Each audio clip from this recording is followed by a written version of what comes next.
diri. Saya Laksitorum Kinanti dengan NIM 21104112448 bersama teman-teman saya yakni Lailatul Karomah, Silatul Rumsiyah, Ilham Dwi Prasetya, Aulia Putri, Anul Yakin, dan Aulia Gusti Humairah. Di sini kami akan mempresentasikan materi tentang komponen dasar akuntansi dan pencatatan transaksi. Tidak lupa kami berterima kasih kepada Ibu Septi selaku dosen pengantar akuntansi atas waktu yang telah Ibu berikan. Baik, materi yang pertama akan disampaikan oleh saya yakni mengenai siklus akuntansi. Siklus akuntansi. Siklus akuntansi merupakan serangkaian kegiatan akuntansi yang dilakukan secara sistematis, dimulai dari pencatatan akuntansi sampai dengan penutupan pembukuan, atau dapat juga diartikan sebagai suatu proses penyediaan laporan keuangan perusahaan untuk suatu periode tertentu. Dalam kurun waktu tersebut, semua prinsip, kaidah, metode, hingga teknik-teknik dalam akuntansi digunakan untuk mencatat segala kegiatan akuntansi perusahaan. Secara rinci, kegiatan yang membentuk siklus akuntansi dapat diuraikan sebagai berikut. Yang pertama, menganalisis transaksi perusahaan dan menyiapkan bukti pembukuan atau dokumen transaksi. Yang kedua, mencatat akun ke buku jurnal. Yang ketiga, memposting akun ke buku besar. Yang keempat, menyusun neraca saldo. Yang kelima, membuat jurnal penyesuaian jika ada. Yang keenam, menyusun neraca jalur atau kertas kerja jika diperlukan. Selanjutnya, menyusun laporan keuangan yang terdiri atas laporan laba rugi, laporan perubahan ekuitas atau modal, atau laporan laba ditahan, dan laporan neraca. Selanjutnya, membuat jurnal penutup dan neraca saldo penutup. Yang terakhir, membuat jurnal penyesuaian kembali atau jurnal balik. Selanjutnya yakni bukti transaksi. Bukti transaksi merupakan suatu dokumen yang menandai bahwa transaksi yang sah telah terjadi. Secara jelasnya, bukti transaksi merupakan bukti tertulis yang mencatat atau merekap segala kegiatan transaksi yang terjadi pada suatu perusahaan maupun sebuah bisnis. Bukti transaksi berperan penting dalam mencegah munculnya permasalahan di waktu yang akan datang. Akuntansi hanya mencatat objek yang timbul akibat adanya transaksi yang sah dalam akuntansi. Dalam akuntansi tidak ada transaksi yang sah tanpa bukti transaksi, sehingga bukti transaksi ini merupakan unsur yang sangat penting. Oleh karena itu, sebelum melakukan kegiatan dalam siklus akuntansi, terlebih dahulu dilakukan analisis terhadap bukti transaksi dan memastikan bahwa setiap transaksi memiliki bukti-bukti yang sah. Suatu transaksi tidak dapat dicatat begitu saja dalam catatan perusahaan. Macam-macam bukti transaksi. Yang pertama yakni nota kontan, nota kredit, nota debit, faktur, kwitansi, cek, bukti memorandum, biliat giro, rekening koran, bukti setoran bank, bukti kas masuk, dan yang terakhir bukti kas keluar. Warahmatullahi wabarakatuh. Perkenalkan, nama saya Aulia Gusti Humairah dengan NIM 21104112447. Di sini saya akan menjelaskan persamaan dasar akuntansi. Prinsip dasar persamaan akuntansi menyatakan bahwa aset perusahaan harus banding dengan kewajiban atau utang dan ekuitas perusahaan. Dengan demikian, persamaan dasar akuntansi menunjukkan keseimbangan antara jumlah aset perusahaan dan jumlah kewajiban serta jumlah ekuitas. Rumus persamaan dasar akuntansi sebagai berikut. Jika kita mencari aset, maka kewajiban ditambah ekuitas. Jika kita mencari kewajiban, maka aset dikurangi ekuitas. Dan yang terakhir, jika kita mencari ekuitas, maka aset dikurangi kewajiban. Kita ambil contoh. Suatu perusahaan memiliki jumlah aset sebesar 1 juta rupiah dan jumlah kewajiban sebesar 500.000. Berapa jumlah modalnya? Nah, di sini kita jawab. Aset sama dengan kewajiban ditambah ekuitas. Nah, kita kan sudah tahu asetnya itu 1 juta. Jadi 1 juta sama dengan 500.000 ditambah ekuitas. Nah, kenapa kita tulis ekuitas? Karena ekuitasnya belum ketemu. Nah, kita cari ekuitasnya. Ekuitas sama dengan 1 juta dikurangi 500.000. Dan di sini hasilnya 500.000. Dengan demikian, persamaan akuntansinya adalah aset sama dengan kewajiban ditambah ekuitas. aset kan kita sudah tahu kalau 1 juta, berarti 1 juta sama dengan 500.000 tambah 500.000. Jadi yang aset sama ekuitas itu sama, 1 juta. Sekian dari saya. Assalamualaikum warahmatullahi wabarakatuh. Saya Aulia Putra Gustianto, NIM 21101112252. Di sini saya akan menjelaskan tentang basis akuntansi, yang merupakan himpunan dari standar akuntansi yang menetapkan kapan dampak keuangan dari transaksi harus diakui untuk tujuan pelaporan keuangan. Basis akuntansi ini berhubungan dengan kapan pengukuran dilakukan. Basis akuntansi pada umumnya terdapat 2 macam. Yang pertama, basis kas, yang merupakan pengakuan dan pencatatan transaksi keuangan pada saat kas diterima dan dibayarkan.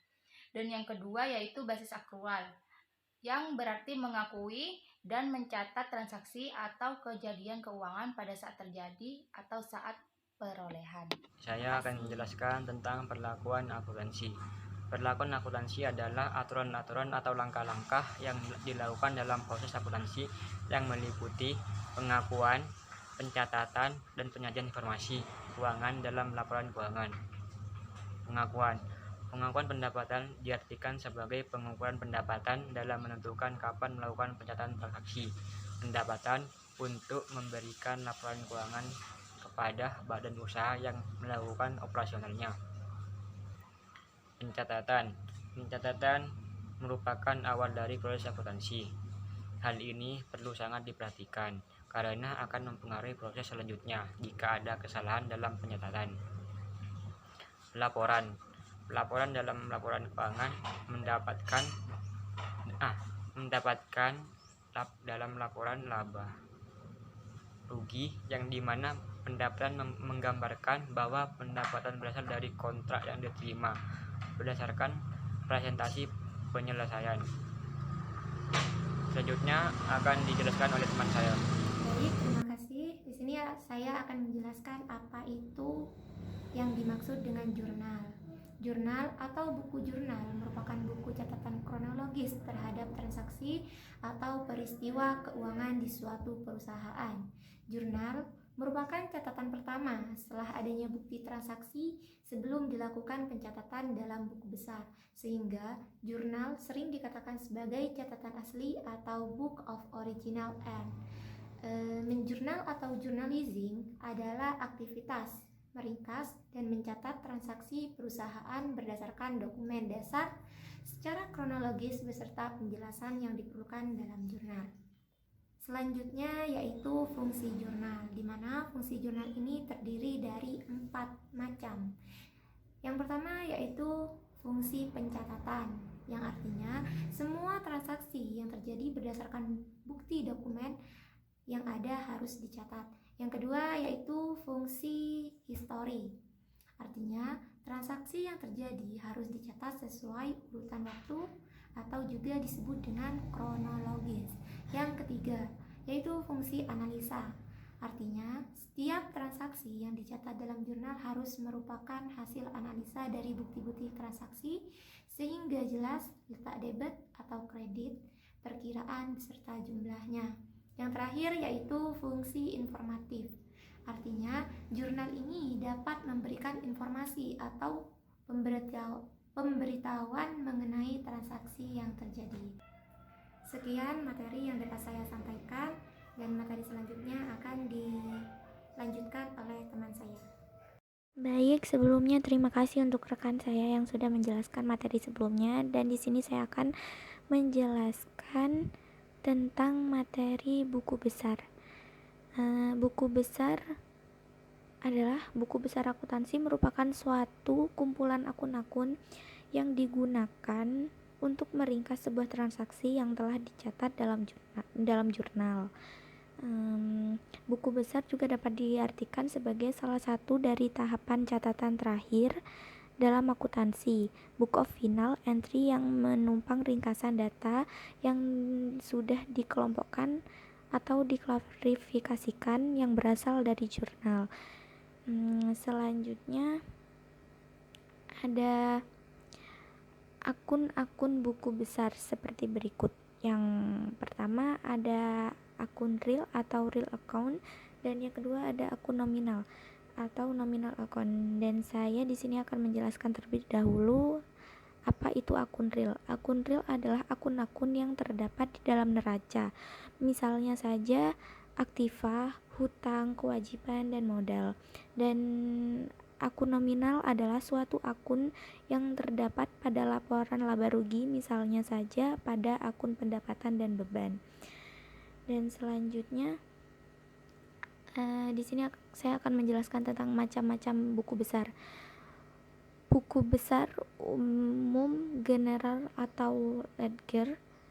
Buku besar umumnya yakni semua perkiraan yang saling berdiri sendiri dan ada dalam suatu periode tertentu seperti pada piutang dan persediaan utang. Dan yang kedua ada buku besar pembantu. Buku besar pembantu seringkali disebut juga dengan istilah buku tambahan, yang di dalamnya terdapat sekelompok rekening yang khusus untuk dapat mencatat piutang usaha dan utang usaha secara detail.